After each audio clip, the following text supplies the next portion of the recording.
Hey there, I'm going to show you how to temper some chocolate. So I've got a pot of water on the stove here. It's not quite simmering, but it's nice and warm. And I have my chocolate weighed out here and cut into small pieces. This is 150 grams of chocolate. The other 50 grams are here. We'll get to that later. This is our seeding chocolate. This is the chocolate we're going to start with. So you can use a double boiler for this, but I don't have a double boiler. So a pot in which your bowl fits snugly. You need a glass or a metal bowl so that it's conductive. But you want your water to be warm and simmering, but you don't want your bowl to touch the water when it's in the pan. So give yourself an inch or so of water. What we're going to do now is very gently melt the chocolate that's in here.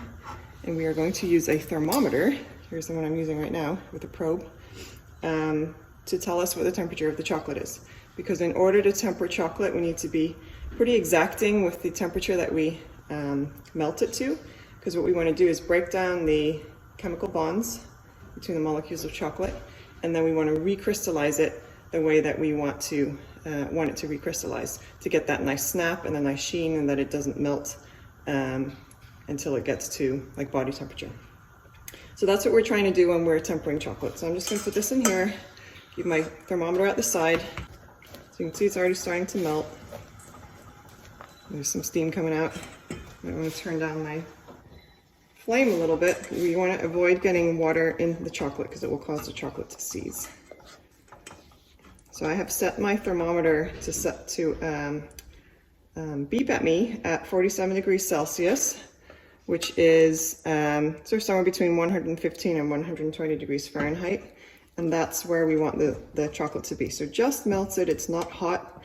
You don't want to overheat your chocolate or it will become grainy. You want it to be nice and smooth. Oh, we're there. Let's take it off the heat. There we go. All right, so our chocolate is nice and smooth and melted. Now what we're going to do is add our seeding chocolate. So our seeding chocolate is chocolate that has still tempered, so it's still solid. It's about a quarter of the chocolate that we originally started with. And what that's going to do is it's going to kind of teach the melted chocolate how to recrystallize itself. And we're going to let it melt using the residual heat of the chocolate.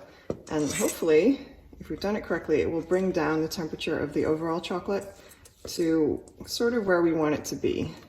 So just going to mix this in.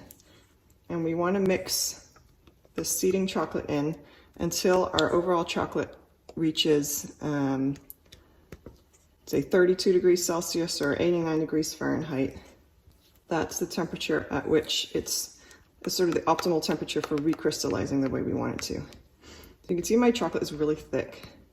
If you're having trouble with dipping chocolate or dipping things in chocolate, you can add a bit of cocoa butter. You can buy it on Amazon. I do that a lot. I replace 10% of my chocolate in the recipe with cocoa butter, and it just makes it a little bit more fluid and liquidy. I'm going to keep moving it around, and I like to kind of wipe it against the side of the bowl. It helps me see if there's any lumps. So I cut my seeding chocolate nice and finely, so it melted pretty well.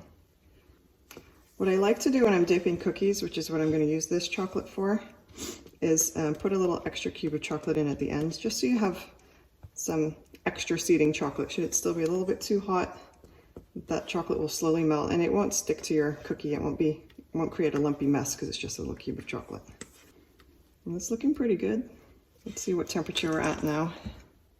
31 degrees, 32 degrees Celsius. It's perfect.